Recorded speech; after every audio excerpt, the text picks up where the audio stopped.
Huh? Silicone should be dry. And we got some other parts over this last week. Look at this thing.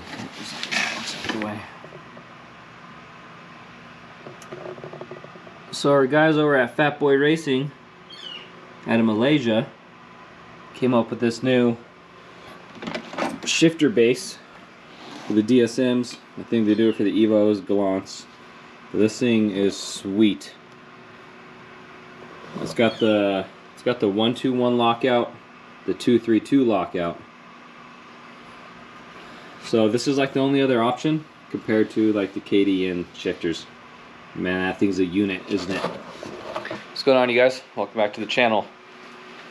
It was a good week for parts to show up, man. That actually showed up pretty quick. I ordered it like I ordered it last Friday, so I ordered it a week ago. I need to get better at editing these videos and getting them out to you guys sooner. But that thing came from around the world in a week, and it also came with like these new HD shift cables. As if you guys are familiar with DSMs, I mean any kind of car that has shift cables, the factory ones are kind of weak, especially the DSMs back in the 90s. I think the Evo ones are a little bit better just because they're newer. But yeah, came with new shift cables, new base, hardware. This shift knob is pretty nice shift knob. It feels good, but obviously we're not going to be using that because we got the strain gauge that we're going to be swapping over to use that. In this box, we got some more Haltech goodies. So this year we're upping the engine management even farther, and we got the EGT set up. So we got all the bungs, all the EGT probes, and all that type of stuff. And then here's the Haltech thermocouple amplifier. So I think they just do it for 8 cylinders, but obviously we just got a 4-cylinder, so we'll only be using like the first 4 ports. But that thing's nice. Comes with a freaking nice cable to a CAN adapter. So that's another project. So man, we got a lot to get done this weekend. We got a lot of work. We got like 99% of the parts that we need to get this thing going. So well, here we are. So on today's agenda, we're gonna get the transmission back in. We're gonna have to get the center console. There we go, more work on ourselves. We're gonna have to get the center console and everything all tore apart in the car, so that way we can get the new shifter base and all that stuff in. I'm hoping it fits. It should fit with the console, but I don't think I'm gonna be able to use the boot anymore, which kind of sucks because the boot makes it look pretty clean. So there's a strain gauge shifter that we're gonna be swapping over to the other one. So, and then the CO2 stuff came in from Motion Raceworks. That's what's in this stuff. I got the bottle mount, regulator, and some more high temp line that we're gonna have to run up because we're going CO2 boost control. We're just doing all the upgrades we can, man. We want to make a statement with this car. We want to set obviously some PBs. I want to set some records for 4G63 up on the mountain here in Colorado. So we're just kind of picking up everything that we need to make that happen. And no excuses. Every little thing that can assist us to get us that way, we're going to do that. To give us that advantage, I guess, if you want to say that. So anyways, with the CO2 bottle, so I have the seat pushed forward here because we're probably going to mount. We might end up taking the seat out.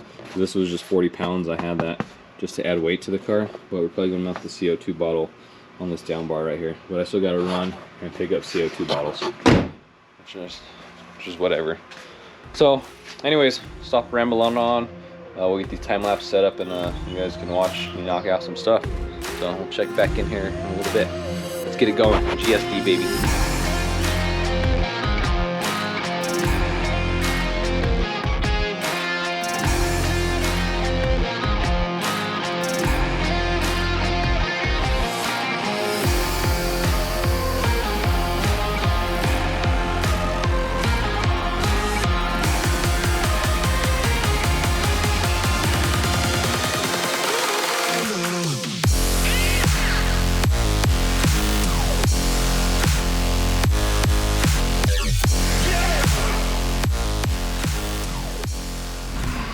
I think the time lapse died while I was wrapping up the shifter.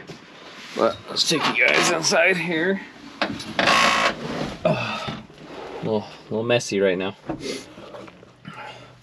Alright, shifter base is in. Just got done adjusting it. You come with these nice new heavy duty cables with adjustments and stuff on it, so I took some time to set up. Like I said, I think the time lapse camera died.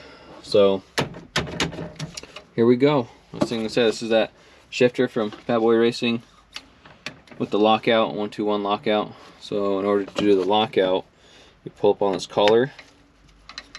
Let me see if I can prop the camera up for a second. You guys can kind of see it. So you get it comes with this cool pin that you can put in there if you're just like either driving around the street, if you obviously don't have like an extreme race car, or if you're like dynoing it or something. So you can pull this pin out, and then this collar drops all the way down. That collar will drop down. So now this is like the lockout mechanism. So you can't go into first, you can't go into reverse, you can't do anything until you pull that up. Mind you can go into third and fourth with it. Alright, so we got that pin out. So you pull up on this collar, pull up on that collar, and you can get it over into first. You drop the collar, stays in first, and it stays on that little ledge to keep it into first. As soon as you drop it into second, that collar drops down, and then it has this guide right here machined out. So you drop it into second, boom, that collar drops down. So now you cannot go back into first. You have to pull up this collar to get it back into first. So as soon as we push it into third gear, it kicks it into third. Like there's no going back to first without lifting this collar, which is freaking awesome. So it's literally just, and there's no chance that you go back in first. I mean, driver confidence is through the roof now. You ain't gonna worry about freaking destroying your tranny, your engine. Man, I mean, you know, when some guys do this, it's almost everything.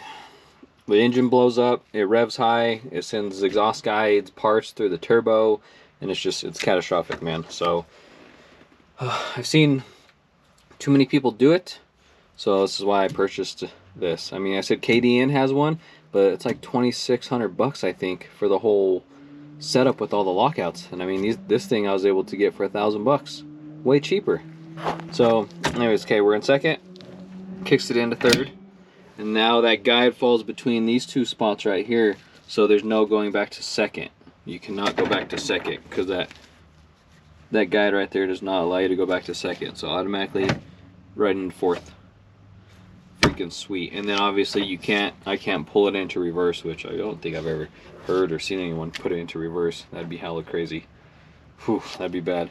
So into fourth, and then you kick it into neutral there.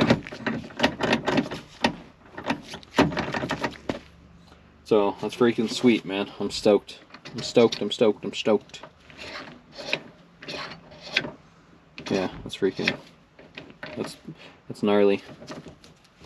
It's got this collar up on here too, which I'm assuming you can probably, it's got a set screw. I don't see why you'd really want to mess with that. That's going to kind of mess with the spring tension. So again, pull up on it, shift into first, chilling on first, second, third, fourth. And there we are through the traps at like, I don't know, 8.2 at 168 miles an hour.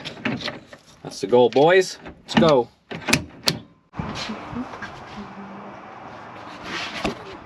Alright, time for some EGT bungs. So just doing a little drawing, my beautiful drawings. Marking them out. Haltech doesn't, or as they say, it doesn't really matter the distance as long as they're all even from the cylinder head. So we got some marks there. So now we got to pull this guy off again. Hopefully, last time, and hopefully it stays on there all season. Hopefully it only comes off when I decide it needs to come off, which that's what's going on right now. So yeah, getting ready to pull off the turbo and drill some holes, weld in the bungs. We got to swap wastegate springs, put in some lower springs, and then the turbo can go back on. And then we got to still run some wiring for the boost controller, mount up the other boost control solenoid, because we need two boost control solenoids for CO2, one increase, one decrease. So still lots of stuff going on, but it's coming out. It's coming good. Coming good. Cables are all good. Threw this on there real quick. The new throttle body. Big old 90mm, sucking in all the air.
Came out pretty quick, pretty fast. Like it. So time to drill some holes. Then we're gonna fire up old Sparky over there. Do some TIG welding on some stainless. I mean, I welded those bungs a while ago. Those turned out pretty good. So a couple more bungs in this manifold. Get the EGT stuff done. Back to the time lapse.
Man, having your own welder makes modifying your car real easy-ish. I mean, these were a pain, especially this one. That one was a pain in the butt to weld. But, alright, EGT probes, or not probes, EGT bungs are on. So now I was just going to get ready to pull apart the wastegates and take the freaking 22-pound springs out of there. And I said I put like a 5-pound spring in there. So that way we can run lower boost with the CO2. I'm excited about that. It was crazy because I think like on Wastegate, it was like 30, it would spike to like 32 pounds, but the Wastegate springs that I had in there were 22 pounds. But because of that turbo, and by the time the wastegate actually opened, it was spiking to like 32, 33 pounds. So the lowest boost we can run was that, and that's like 750 horse. So it's gonna be nice to be able to turn it down a little bit. I mean, once we go to the track and start testing, you know, we're really gonna be working on 60-foot times, and we don't need 750 horse to get out, you know, to do some really good 60-foots. So, you know, I'm planning on turning it down 500-600 horse, you know, try to work on cutting some really low 60-foots, and then just bring in the power later on. I mean, that's the only thing we really got to practice on, you guys, or get dialed in as the 60-foots. I mean, we could turn up the power and it's gonna take it on the back end. You know, we don't have no traction issues. So I mean, it's kind of finding out too how much power we can put into first also, and how much that's going to hold. I think last year it was like 40 pounds the car was taking in first gear. So we were leaving, you know, at like 20 pounds. As soon as we leave, it freaking ramp up to 40 pounds. So but yeah, it's going to be nice to be able to have the CO2 boost control. Dome pressure, which I already have the dome pressure sensor on there. That's already good to go off that one wastegate. So it's just going to be nice to be able to have more control, more consistent. I mean, CO2 is the way to go on boost control. So let's get these wastegate springs swapped out.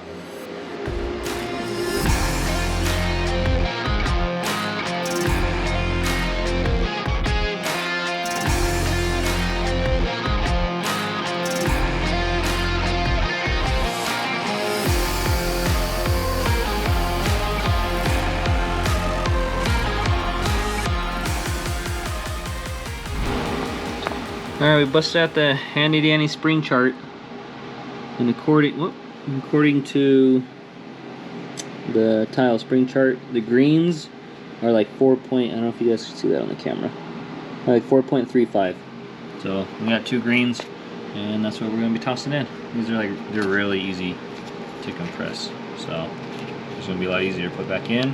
And I don't think 4.35 is the lowest we're going to be able to run. We'll have to just test it out and see, but it's going to be a lot better.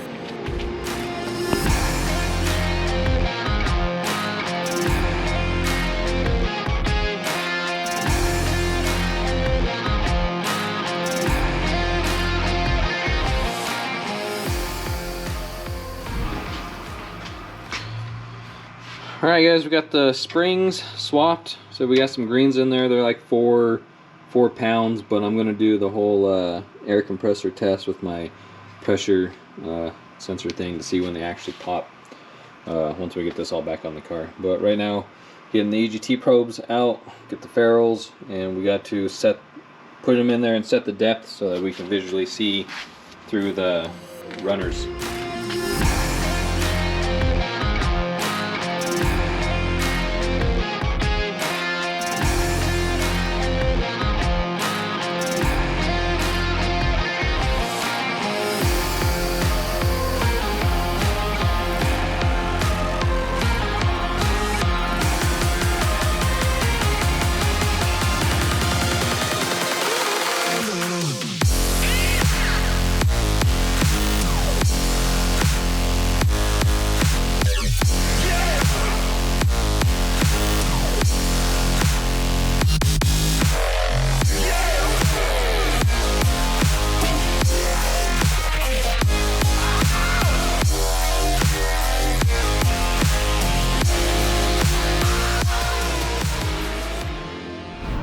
Okay, well that didn't take too much longer.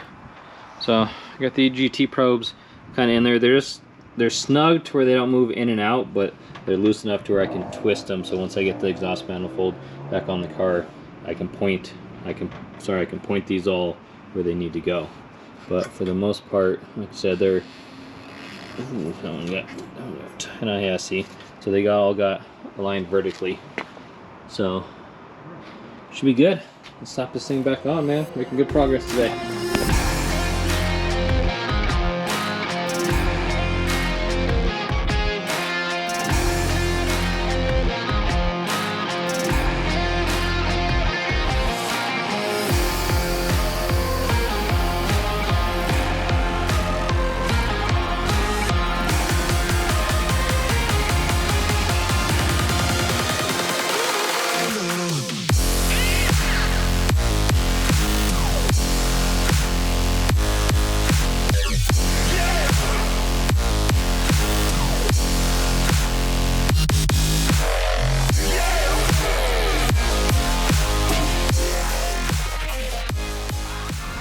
Looking juicy. Got them all on tightened down. So what I'll probably do is like kind of pull these a little snug. So I got these little springs. Probably do like a zip tie around this one to hold all those wires good. And then we'll end up running it underneath the water neck, which I got a new cool non-thermostat water neck by Raven Fabrications coming. Hopefully that shows up in the next couple of days. And then we'll do like a little bracket probably underneath this bolt, and then run these into the interior of the car and hook it up to the box. But that's going to be it for this episode, you guys. That's about it for a Saturday. Put in some hours in the garage, in the shop, whatever you want to call it.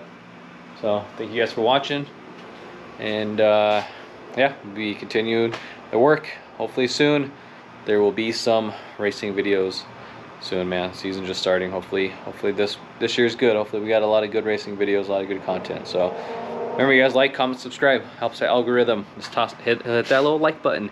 Leave a comment. Even if you liked the video or you didn't like the video, just say something. I'll probably respond. I usually try to respond to all the comments. It's not like there's many of them to keep up with. But all right, we'll catch you guys on the next one.